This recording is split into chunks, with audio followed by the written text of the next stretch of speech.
My sister's wedding reception. I gave my name, but the staff looked confused. Sorry, your name isn't on the list. Shocked, I asked my mother. She smirked. Did you really think you were invited? Strangers aren't allowed.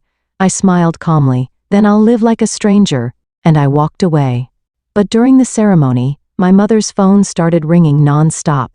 My name is Mary Wilson. I work as a nurse at a general hospital in the northern part of Chicago. The view of the city from the hospital windows shows different expressions with each season. I especially love the winter snow scenery. When pure white snow covers the city, the world seems just a little kinder. Today, after finishing my 12-hour shift, I dragged my tired body back to my apartment. When I opened the front door, a small shelf with my father's photograph greeted me. My father passed away from lung cancer 5 years ago. Every time I see his photograph with that warm smile, my chest tightens. I'm home, Papa. I speak to his picture as always. There's no reply, but I feel like his gentle eyes are watching over me. During my father's illness, I temporarily put my career on hold to become a full-time caregiver. My knowledge as a nurse was helpful, but the lessons I had learned from you need to value your own life more. That was one of the last things my father said to me. Looking back, I think he understood my personality well. I open the refrigerator and heat up yesterday's leftovers in the microwave.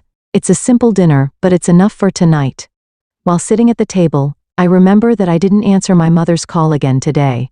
My mother, Eleanor, has become increasingly harsh and critical since my father's death, especially toward me. On the other hand, she's unusually indulgent with my sister, Caitlin. This favoritism has continued since childhood, but while father was alive, there was balance. Now it's different. Mary, why do you wear such cheap clothes? Surely a nurse's salary could afford something better. Mary, you're really becoming like your father, stubborn and self-centered. Learn from Caitlin. At least she's thinking about her future. Mother's words always have thorns. No matter what I do, it's insufficient and wrong in her eyes. Sometimes her words hurt me to tears, but I'm used to it now. That's our relationship. I checked the mail placed on the table. Bills, advertisements, and I had hoped for a letter from Caitlin, but no. Communication from my sister has notably decreased in recent months. Caitlin graduated from law school and currently works at a major law firm in the city. Much of Caitlin's college expenses came from father's insurance money and my savings. I chose to prioritize my sister's future over my own career. I don't regret it. I want Caitlin to have a wonderful life, and now she's making that happen. A few months ago, I heard that Caitlin got engaged to Ryan Johnson, a lawyer at the same firm, not directly, but through a phone call from mother. Caitlin is engaged to Ryan. Isn't it wonderful? He's a graduate from a top university, a promising young lawyer. The first success story in our family. Mother's words contained an unspoken message, not you. I'm just a nurse. In her eyes, I don't appear to be successful. Since the engagement news, I've heard that wedding preparations are underway. However, I haven't received an invitation. At first I thought it might be a mail delay or something, but as days pass my anxiety grows. Being family, I should naturally be invited, or so I wanted to believe. Mary, she's busy. Wedding preparations are demanding, you know. That was Mother's response when I finally got up the courage to call and ask last week. I can't reach Caitlin herself. Messages or calls from her are rare. I tell myself it's because she's busy. I pick up my smartphone and look at the last text message from Caitlin. It's from 3 months ago. Thank you, Mary. I was really happy. Ryan also liked your present. Let's meet soon. Since then, soon has never arrived. Strangely enough, I've built a good relationship with Ryan's family, particularly with his mother, Barbara, whom I met by chance through a mutual acquaintance and hit it off with. Barbara is a former nurse who now works for a healthcare-related NPO. We share a common interest in medicine, and occasionally chat over tea at a cafe. Mary, you're truly a thoughtful person. Caitlin always says she's proud of you. When Barbara said that, I was a bit surprised. To think that Caitlin talks about me. At least she seems to be saying nice things, which is reassuring. After finishing dinner and taking a shower, I prepare for tomorrow. Tomorrow is a rare day off. I don't have any special plans, but I'm looking forward to relaxing a bit. Lying in bed, I find myself thinking about the invitation again. The wedding is next month already. Is there still time? Should I buy a dress? What would be a good present? What does Caitlin need? With these thoughts, I fell asleep. On the morning of the wedding day, I woke up early. The soft morning sun streaming through the window dyed the room a pale orange. Today is my sister Caitlin's special day. The invitation never arrived, but I believed that as family, of course I would attend. That's what I wanted to believe. From my closet, I took out the pastel blue dress I had specially purchased last month. It was my father's favorite color. It wasn't expensive, but for someone living a modest life like me, it was a bit of a luxury. Standing before the mirror, I fixed my appearance, carefully arranging my hair in an updo. I attached pearl earrings, a keepsake from my father, to my earlobes, completing a simple but elegant look. At least today you look somewhat decent. Speaking to my reflection, my mother's voice echoed in my mind. Today of all days, I wanted to rebut her words that always criticized my appearance. On the bed lay a gift for Caitlin, a handmade blanket I had knitted over 2 months. White yarn with small blue flower patterns woven in, a design wishing for purity and happiness in married life. It was modeled after a legendary blanket that father had given mother when he proposed, or so the story goes. It was one of the few happy family memories I had heard from mother many times. I hope Caitlin likes it. I carefully wrapped the gift in paper and tied a ribbon. On the card I wrote simply, "Wishing you eternal happiness." Sometimes fewer words resonate more deeply. I called a taxi and headed to the luxury hotel downtown. The cityscape of Chicago visible from the car window was going about its usual daily routine. But my heart was filled with complex emotions. Joy, expectation, and anxiety were all mixed together. I wanted to celebrate my sister's special day, but I was also questioning why I never received an invitation. "Windsor Hotel," announced the taxi driver. "Thank you," I said. And after paying the fare, I took a deep breath and stepped into the hotel lobby.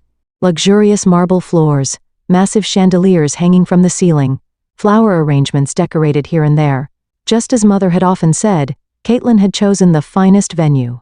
The wedding reception was set up at the entrance to a large hall with a balcony. A young female staff member greeted me with a warm smile. "Good morning. May I have the name on your invitation?" Trying to remain as natural as possible despite my nervousness, I said, "Mary Wilson." The staff member looked through the list, then carefully traced it with her finger to double-check. I could see her expression gradually clouding. "I'm sorry," but she hesitated for a moment, as if carefully choosing her words. "Your name isn't on the list." For a moment I thought there must be some mistake, a misunderstanding, or perhaps an omission. "Could you please check again?" "Mary Wilson. I'm the bride's sister." The staff checked the list again and even consulted quietly with a colleague. Her troubled expression told me this wasn't a simple mistake. "I'm very sorry. Your name isn't here, Miss Wilson." I felt a tightening sensation in my chest. Was this just an oversight, or a possibility I didn't want to consider crossed my mind? There must be some mistake. "Is my mother, Eleanor Wilson, inside?" The staff nodded apologetically and replied, "Yes, Mrs. Wilson is already in the venue." Still holding the gift, I entered the venue with permission. Many guests had already gathered in the elaborately decorated hall. Among the sea of unfamiliar faces, I searched for my mother. And then I found her, enjoying a conversation with a smile, champagne glass in hand. Feeling my heartbeat quicken, I slowly approached her. When mother noticed me, she momentarily froze her expression, but quickly turned to smile to those around her and ended her conversation. I quietly asked, "They told me at reception that my name isn't on the list. Is there some mistake?" Eleanor looked me up and down as if appraising my outfit, then put on a cold smile. The familiar color of contempt floated in her eyes. "There's no mistake." Eleanor's voice was low but controlled so those around couldn't hear. "Did you honestly think you were invited? Outsiders aren't allowed in." Those words hurt more than I had expected. I thought I was mentally prepared, but I wasn't ready emotionally. Even if our relationship had cooled, I never thought I'd be excluded from an important family day. But what about Caitlin? Doesn't she want me here either? I felt my words tremble. Caitlin is about to begin a happy married life. She doesn't need reminders of failures like you. Eleanor's words stung like poison needles. But at that moment, I caught sight of a familiar figure in the corner of the venue. Barbara Johnson, Ryan's mother. She seemed to have overheard the conversation between Eleanor and me, and with surprised expression. I took a deep breath and suppressed my emotions.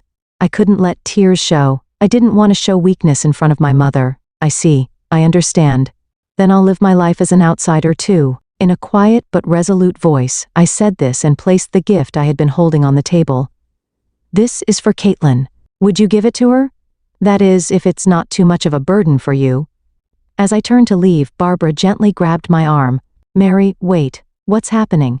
"Caitlin said she wanted you to come. She was talking about you just last week." I was confused, Barbara's words and Eleanor's attitude. Between these two incompatible stories, I couldn't determine the truth. "Barbara, this is a family matter. Please don't interfere," Eleanor admonished Barbara in a stern tone. "Barbara, it's all right," I interrupted her words. "Today is my sister's important day. I don't want to cause any problems." Barbara looked like she wanted to say something, but I gently smiled, squeezed her hand, and simply said thank you before leaving. When I stepped outside the hotel, the sky was clear, but my heart was in turmoil like a storm. I hailed a taxi and said, "I want to go home." The driver, seeing me holding back tears in the back seat, kindly started driving without asking any questions. Meanwhile, the wedding preparations had entered their final stage. Music was playing and guests were starting to take their seats. As the announcement signaling the start of the ceremony echoed, Eleanor's smartphone began to ring. At first, Eleanor tried to ignore it, but when the phone wouldn't stop ringing, she showed an apologetic expression to those around her and stepped outside the venue. She heard Caitlin's excited voice. "Where's Mary? I said I wanted to see her before the ceremony." Eleanor was momentarily at a loss for words. "She didn't come." Her own voice sounded hollow as she lied. "What? But Barbara says she saw Mary. She was at the venue." At that moment, Eleanor saw Barbara talking to Caitlin, her expression severe, apparently telling her the truth. When Eleanor returned to the venue, the ceremony had already begun. Caitlin, dressed in a beautiful wedding gown, was making her entrance. However, there seemed to be some hesitation in her expression. As the priest's words progressed, Caitlin suddenly looked around and stood up. "Where's Mary?" At Caitlin's question, the venue fell silent. Her voice mixed anxiety and confusion. Though beautiful in her pure white wedding dress, her expression showed clear distress. The groom, Ryan, stood up looking confused and whispered to Caitlin, "Kate, what's wrong? Let's continue the ceremony." "Wait, Ryan?" Caitlin shook her head. "Mary's not here. My sister isn't here." A small murmur spread among the guests. The priest looked around nervously, seemingly unsure how to respond. Barbara stood up and stepped forward. Her expression was stern, as if about to announce something serious. "Caitlin, Mary was here." But she chose her words carefully, glancing briefly at Eleanor. She left. "What? What do you mean?" Caitlin's voice trembled. Barbara took a deep breath and quietly continued. "Mary was told her name wasn't on the guest list and wasn't allowed into the venue." The color drained from Caitlin's face, turning pale. She looked at Eleanor with a trembling voice. "Mom, what does this mean? Mary is my sister. Why did you remove her name from the invitation list?" Eleanor, conscious of the eyes around her, showed an uncomfortable expression. She shrank her body as if shrugging her shoulders, and began making excuses in a low voice. "Caitlin, this is your special day. If Mary came, she would try to steal the attention as always. I just wanted to prevent her from stealing the spotlight on your big day. She always needs to be the center of attention." Anger appeared in Caitlin's eyes.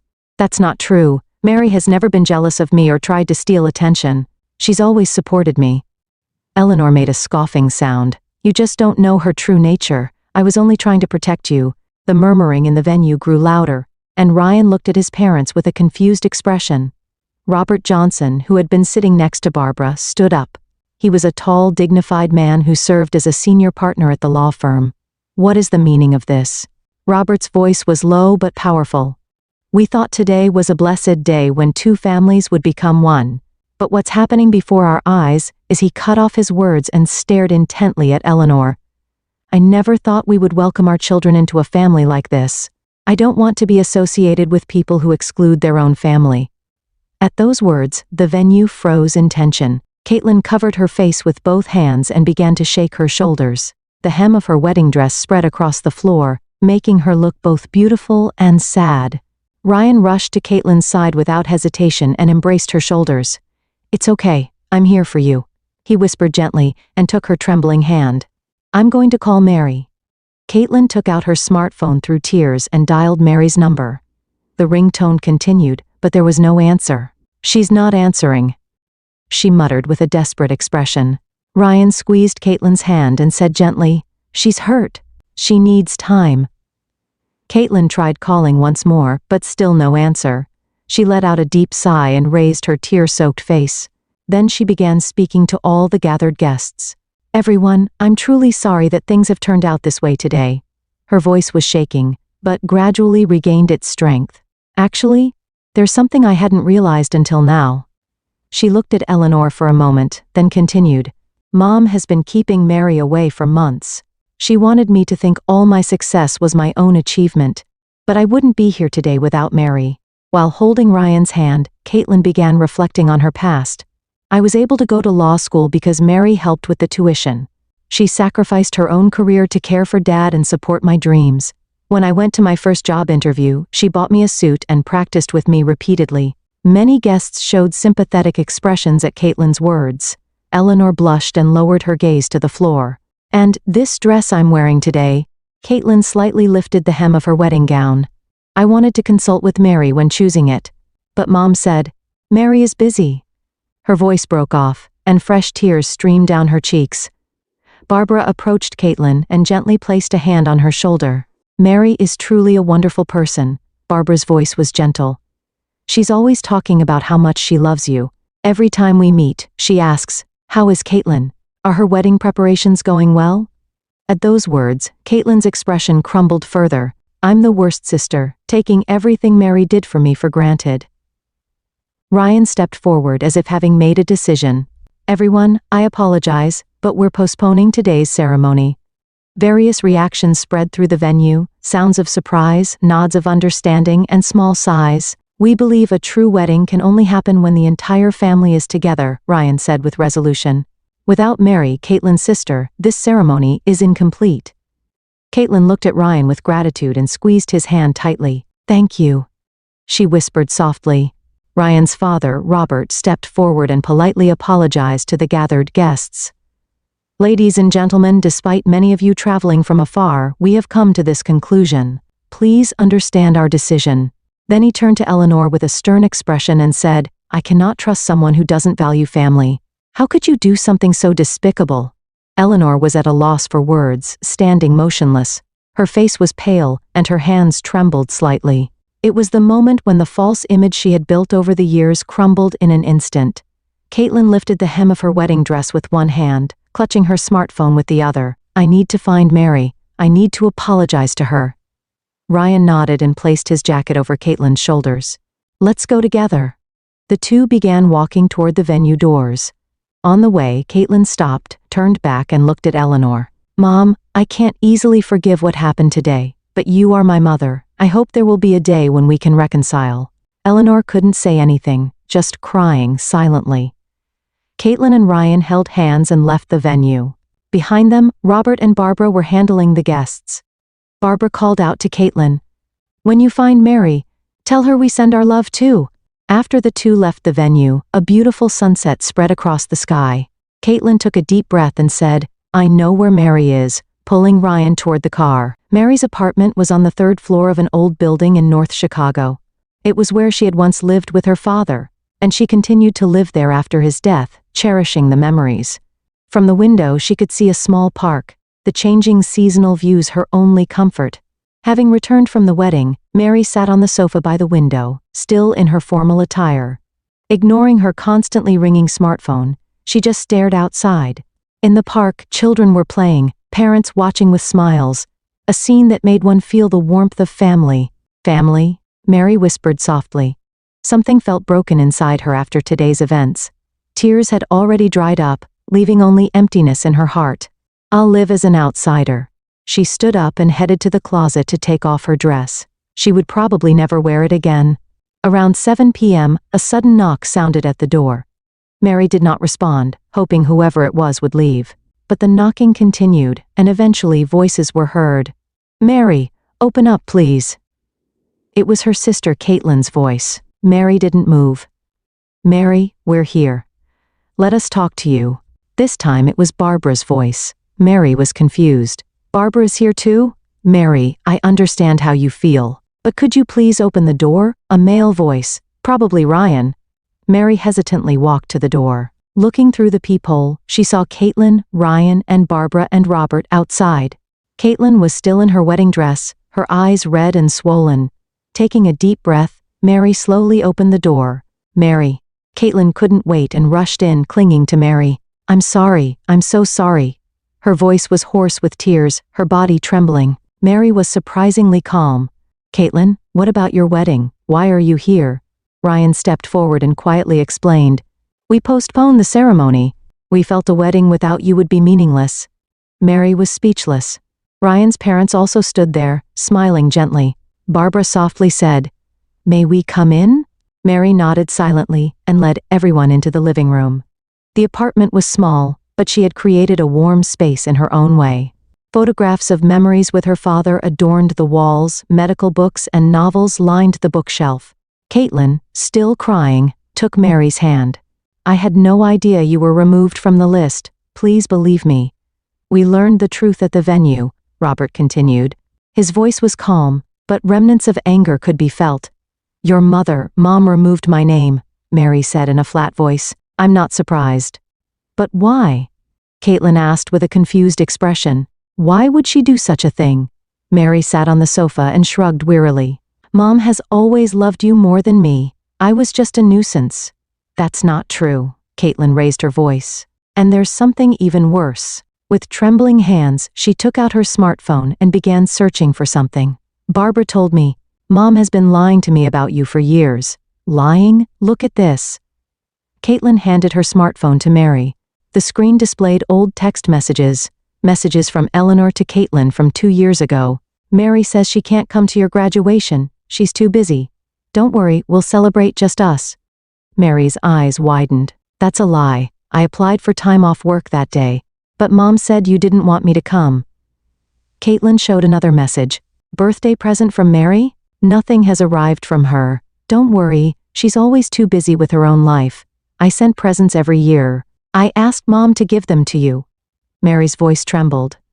Mom has been lying to Caitlin for years, making her believe Mary was neglecting the family, Barbara quietly explained. She also had letters and gifts from Mary, deliberately destroying the sisters' relationship. Why didn't I notice? Caitlin said, blaming herself. I should have questioned what Mom was saying. I remember all you did for me. She took both of Mary's hands and looked at her with a serious expression. Law school tuition, the suit for my first job interview, nursing Dad during his illness. It was all thanks to you. And yet, tears welled up in Mary's eyes. She had never felt such complex emotions. Anger, sadness, relief, and love all mixed together. But why? Why would Mom go so far? Mary asked in a small voice. Ryan quietly said, I think Eleanor wanted to take all the credit for Caitlin's success. Mary's existence threatened that narrative. Mom was crying when we left the venue, Caitlin said. But honestly, I don't feel I can forgive her yet. Silence filled the room. Mary stared out the window, lost in thought for a long time. Then, slowly raising her face, she looked at her sister. You are my sister. That will never change. Mary's voice was soft but strong. What Mom did, it may take time to forgive. But it's not your fault. Caitlin showed an expression of relief and embraced Mary again. The sisters held each other for a long time, as if reclaiming the bond that had been lost for years.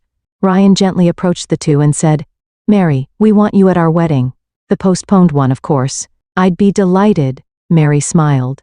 Her first genuine smile. Barbara placed a hand on Mary's shoulder and said kindly, You're already part of our family. We won't let anyone keep you away anymore. Robert nodded and added, In our house, family is treasured. That's what matters most. That night, they talked until late. Like filling in a gap created over years, they reminisced about the past. Mary spoke of memories with their father, Caitlin's childhood adventures, and the good times they had spent together. Remember, that summer when Dad took us to the lake? Mary said nostalgically. Of course. When I almost drowned and you jumped in to save me, Caitlin laughed. Dad called you our family hero after that. As the night grew late, Barbara and Robert decided to leave.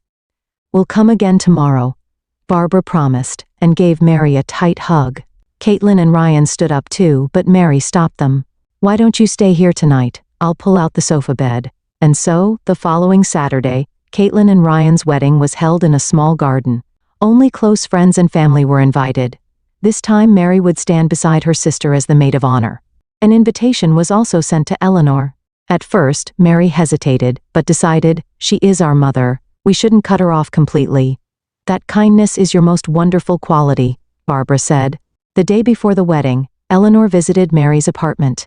She looked older than before, with deep fatigue under her eyes. Mary? Eleanor struggled with words. Come in, Mary said quietly, and led her mother into the living room. I've come to apologize. Eleanor's voice was small and trembling. I don't expect forgiveness. But I wanted to tell you. Mary knew that Ryan's parents had persuaded Eleanor, fearing she might not be able to attend her son's wedding either. Still, it was the first time her mother had spoken words of apology. It will take time, Mary said honestly. But tomorrow is Caitlin's special day. Let's be at peace for her sake. Eleanor nodded silently. On the wedding day, while helping with preparations, Mary prepared a special gift. It was her father's keepsake, a beautiful sapphire necklace. Caitlin, this is for you. Mary handed the necklace to her sister. It's Dad's keepsake. He said he wanted you to wear it. Caitlin was too moved for words, and simply embraced her sister. Dad would be happy, Mary said softly. The ceremony took place in an atmosphere of love and reconciliation. Eleanor sat quietly in her seat watching her daughters. Mary arranged the hem of Caitlin's dress, and the two smiled at each other. I'm so glad you're here, Caitlin whispered. I'm not going anywhere. I promise, Mary replied. Winter, 1 year later. Chicago was covered in snow. Mary returned to her apartment with tired steps after finishing her night shift at the hospital. When she opened the door, warm air and the small lights of the Christmas tree in the living room greeted her. Mary's life had changed significantly over the past year. Lunch with Caitlin once a week had become her routine, sometimes in the busy hospital cafeteria, sometimes at their favorite restaurant downtown. The two shared their daily lives and memories as if making up for lost time. Remember that doll you wanted for Christmas when you were 5? Mary asked at lunch last week, and Caitlin laughed nostalgically. Of course. I was waiting at the door for Dad to come home from work, and you said, Santa is busy, so he asked Dad to bring it. In reality, Mary had used her own savings to buy that doll, going shopping secretly without her father knowing. Her sister's smile was her greatest treasure.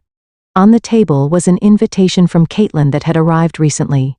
Merry Christmas. Please spend it with us at our home this year. The card had a handwritten postscript. I have something to tell you, something very special. Mary smiled. At lunch last week, Caitlin had hinted she was pregnant. There hadn't been an official announcement yet, but as a sister, Mary had intuited it. She couldn't have missed that special glow when she gently placed her hand on Caitlin's stomach. Meanwhile, her relationship with her mother Eleanor remained complex. Since the wedding, Eleanor had distanced herself from the family and lived alone. Once the belle of society, Eleanor found herself ostracized from social circles as her manipulations and lies became known to her friends. Occasionally, Mary would hear updates about her mother from Caitlin, but she had avoided meeting Eleanor directly. Mom is trying to change, Caitlin said last month, but it's not easy for her either. Eleanor had tried to contact Mary several times, but her messages and calls were brief and formal. Her pride prevented her from uttering words of genuine apology. Mary took a shower and brewed a warm cup of tea. Outside the window, snow was falling more heavily. Tomorrow was Christmas Eve. Before spending time at Caitlin and Ryan's home, she had a short shift at the hospital. Mary sat on the sofa and gazed at her father's photograph. Merry Christmas, Papa. This year will be a little different. The doorbell rang, and Mary checked the clock. 10 p.m. Who could it be at this hour? Looking through the peephole, she saw Eleanor standing there. Wearing a snow-covered coat and holding a small bag, her face showed a mix of anxiety and determination. Mary hesitantly opened the door. Mary. Eleanor's voice was small and trembling. Do you have time to talk? Mary thought for a moment, then quietly nodded. Come in, it must be cold. Eleanor came in, brushing off snow. She had changed from her once dignified appearance and now looked like just a tired middle-aged woman. Mary took her coat and led her to the living room. Would you like some tea? Thank you, Eleanor answered softly. The two drank tea in silence. Snow continued to dance outside the window. Eleanor tried to speak several times but stopped, and finally took a deep breath and began. Mary, I was a terrible mother. I'm truly sorry for hurting you. Tears welled in her eyes. For a long time I justified my actions and blamed others. But the truth is I was wrong. Mary remained still, just listening to her mother's words. You always sacrificed yourself for the family, taking care of your father, Caitlin's tuition. You were a much better parent than I was. Eleanor's voice shook, but I didn't want to admit that. I was afraid to face my own failures. She placed the small bag on the table. This isn't a gift. It's something I should return. When Mary opened the bag, inside was a small jewelry box. Opening it, she found diamond earrings that had been passed down from her maternal grandmother. After her father died, Eleanor had claimed they were lost. These belong to you. I stole them. Eleanor lowered her face. I'm truly sorry. After a moment of silence, Mary quietly said, Forgiveness isn't easy. I've been hurt by your words for a long time. She took a deep breath and continued. But perhaps we can restore our relationship step by step. A small light of hope appeared on Eleanor's face. Tomorrow, there's a Christmas dinner at Caitlin and Ryan's home. Will you come? Mary asked. You are inviting me? Eleanor looked surprised. Because we're family, Mary answered simply. Besides, Caitlin seems to have special news. The next day, Christmas Eve, Caitlin and Ryan's home was filled with warm light and laughter. Barbara and Robert had also come and were helping Caitlin with final preparations in the kitchen. When Mary arrived, her sister came rushing out to greet her. Mary, you came. Of course, Mary laughed. Oh, and Mom is coming too. Caitlin was a bit surprised but quickly smiled. Really? That's wonderful. Ryan, set one more place. A few minutes later, Eleanor appeared with small gifts. She greeted everyone with a nervous expression, looking particularly humble toward Barbara and Robert. Barbara smiled and offered Eleanor a warm cup of cinnamon tea. We all make mistakes. What matters is the courage to acknowledge them and try to change. Before dinner, Caitlin and Ryan gathered everyone for a special announcement. Everyone, we have wonderful news, Ryan said proudly. Caitlin is pregnant. In 5 months, we'll become parents. Amid the congratulations echoing around the room, Caitlin took Mary's hand. Mary, I want you to be the godparent. Having someone with your kindness and strength beside this child, Mary nodded with tears in her eyes. I'd be honored. I'll love this child with all my heart. Eleanor sat quietly, but tears also glistened in her eyes. And Mom, Caitlin continued, I want you involved in this child's life as a grandmother. The past is the past. What matters is what comes next. After dinner, Mary was alone by the window, watching the snow scene. Eleanor quietly approached. What a lovely family, she murmured. It's thanks to you, Mary. Your kindness and thoughtfulness became the power that reconnected the family. Mary smiled. It's thanks to all of us. Family doesn't work with just one person. Ultimately, Mary's patience and love broke the chain of hatred and brought a new beginning. As her father had taught her, the power of forgiveness is immeasurable. Eleanor, after a long journey, began to understand the pain her actions had caused. She is now making daily efforts to become a true mother. It's not easy, but it's her own path of atonement to restore family bonds. That night, when the whole family took a commemorative photo, Mary spoke to her father in her heart.